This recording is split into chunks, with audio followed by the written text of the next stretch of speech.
Hi friends. I am Julie. Welcome to the channel Bollywood King. Here in this channel I usually react to different interesting Shah Rukh Khan videos. Today I will read for you the fourth article from Shah Rukh Khan's column on DNA India. As you know, Shah Rukh Khan wrote a column for DNA India in 2014. This article is called Aquarius is the Humanitarian of the Zodiac, and it was published on February 17, 2014. I hope you will enjoy the video. Let's start without losing any time. Quite straightforwardly, Aquarius is the humanitarian of the zodiac. Now let's be clear, I like people who do things for other people. I also like people who do things for animals, global warming, world peace, underwater creatures, feathered beings, amphibians, and pretty much anything and anyone out there who needs a helping hand. I even like the lofty sound of the word humanitarian. In fact, after the word legend, it could possibly be my aspiration to have it carved into my epitaph. Here lies a legend of cinema, gentle and humanitarian, who smoked his way to paradise and never turned vegetarian. I get a lot of flack for not championing social causes, and I'll explain why later. In the meantime, I looked up some causes on the internet with a view to co-opting one or other and saving my celebrity without a cause reputation. Here's what I came up with. David Gracer is on a one-man crusade with a modest goal, to save the world. While some would-be heroes hope to yank mankind from the jaws of extinction by eliminating greenhouse gases or launching kick-ass covert military operations, David Gracer has another plan in mind. He wants to save the world through entomophagy, which means the key to our very salvation is to shun delicious hot wings and eat bugs instead. I've never been big on food, it's just not one of my things. I guess I could try chewing on some cockroaches and crickets, but I'm not sure it would save much more than my ever-growing eccentricities. Instead, I could do my own version of saving the world through my stomach by getting myself an 8-pack. My daughter and I were watching Two Broke Girls the other day. We watched the French guy take his shirt off. With all the smugness of a hero-worshipped father, I asked her eagerly, "Is he hotter than I am?" "Of course he is, Papa," she replied, giggling. I swore I would add up that French fellow, outbuild his body, outstrip his 20-year-old chest, and get him out of my beautiful daughter's dreams. I threw myself into the gym as if I was Schwarzenegger preparing for his Mr. Universe contest, 20 years ago. The song in the background was of course Eye of the Tiger, and I kept mouthing the words, "I'll be back." Reps never got rep as much as they did that evening. No man can afford to be ousted from his daughters. Hottest guy in the world count, it's just not on. I was counting on being her Mr. Universe for the rest of my days. 2 days later, a door bigger than my wounded ego unhinged and fell on top of me. I now have a fractured shoulder, a disheveled kneecap, a scar on my noodle, and a broken Mr. Universe dream. I'm lying in bed watching TV with my daughter again, and guess what? It's Two Broke Girls and a half-broken man. Clearly my save the world through your stomach cause didn't fly. Here's another worthwhile crusade I found, the No One Gets to Do My Dance But Me crusade. Rick Silver owns the electric slide. Thanks to Rick Silver and his one-man crusade to stop people from performing the electric slide in public, anyone caught doing the electric slide will be punished to the fullest extent of the law. On what grounds does Rick Silver think he can stop everyone else from line dancing the night away? Because he owns the copyright to the electric slide. Now this one really got me thinking. If you're going to own a cause, why not start by owning your own slick moves on the dance floor? I'm going to copyright the lungi dance, I thought to myself in a surge of brilliance. I could patent the lungi and merchandise the moves. I started seeing images in my head, animations, lungi dance figurines, top trump cards for different moves, tiffin boxes with lungi dance logos smattered across them, the works. I could even have a lungi dance police, like the moral police that chases hapless loving couples out of parks and surreptitious corners. My fan clubs could volunteer their services to this great cause. We could print signs saying the lungi dance is SRK's, don't dance the lungi dance, dude, or anyone dancing the lungi dance will be prosecuted in a court of law, and have demonstrations at the Jantar Mantar. We could even register as a political party and give some of our compatriots a dance for their money. Who knows, we might just catch the public imagination. I could change my look, wear a lungi, and become a national hero. My political motto could be, Jat politics ho jaya gunji, tab kola anki lungi. If not my daughter's hero, the nation's will do. But I startled myself out of this fantasy within seconds. The thought of wearing the lungi without a statuesque heroine accompanying me is unwelcome and, as I have said, a trifle too airy for the Delhi cold. This dream will have to be frozen in time, right away. I might as well hang this cause up in the Hall of Fame for lost causes too. The next cause I researched in my Encyclopedia Causical was this: Ed Lake, investigator of fake porn. Anyone who says chivalry is dead has obviously never heard of Ed Lake. Since 1996 he's been patrolling the internet protecting damsels in distress from the evils of photo editing software. Ever since seeing a fake nude photo of Gillian Anderson, Ed has dedicated his free time to investigating other celebrity nipple shots to determine if they're the real deal. Because he's a gentleman. Here was a truly wicked idea. I could hire someone to take up the cause for me. No image change, no sweaty public protests, no insanity workouts. This one was simple. Hire a guy to trawl the net day in and day out. All he has to do is find morph pictures of me and have them vanish into thin air. I'm not sure how the vanishing part would work though. Better still, I could have a guy morph my head onto the French guy's body and make this appear on my daughter's screen every time she googled him. Hotter than me, my last left ab.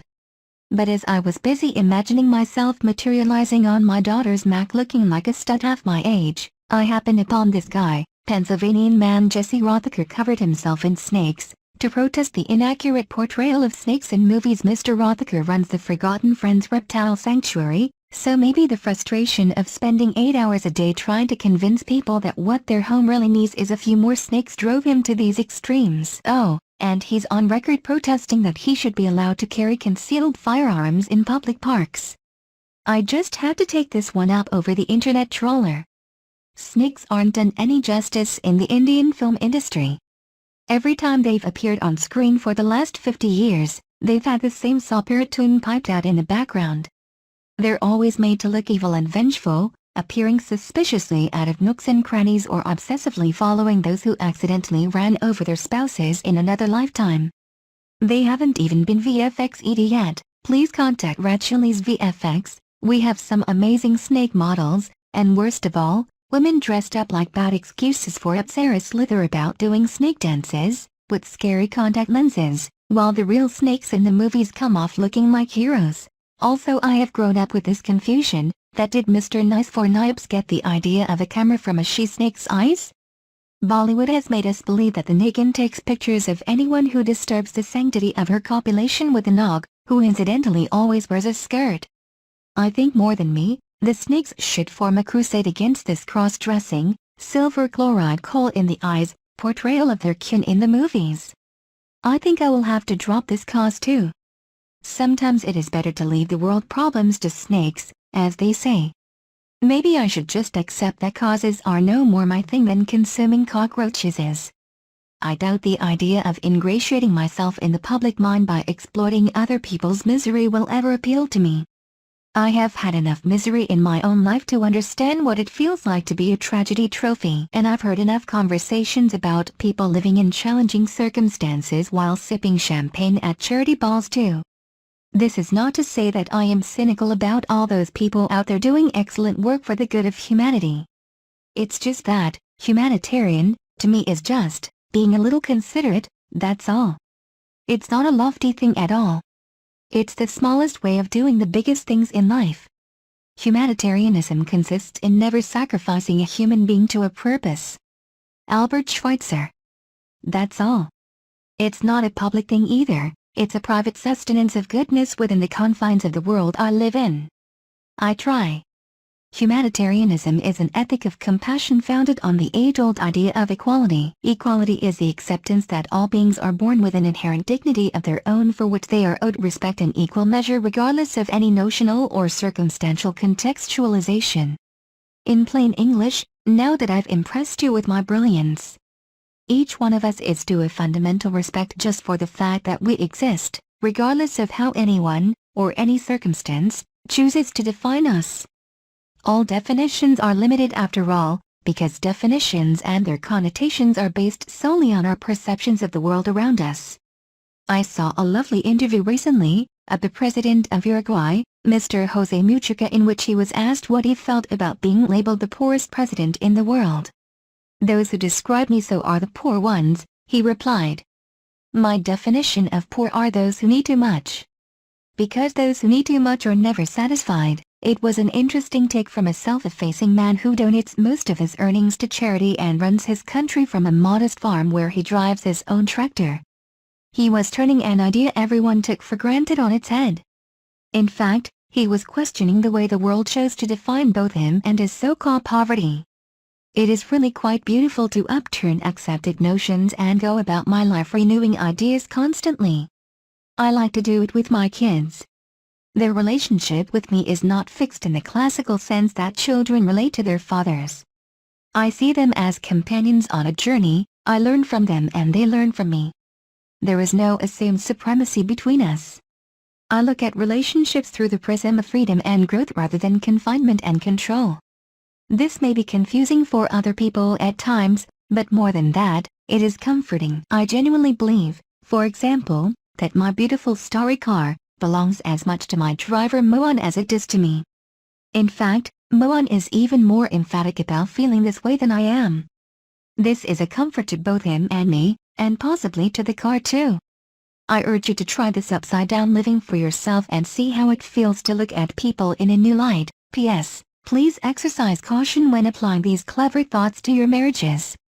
I would like to think that humanitarianism is the ability to remove barriers created by the limits of our thinking and feel compassion for all living beings, including ourselves. As Mother Jones put it, my address is like my shoes. It travels with me. I bide where there is a fight against wrong.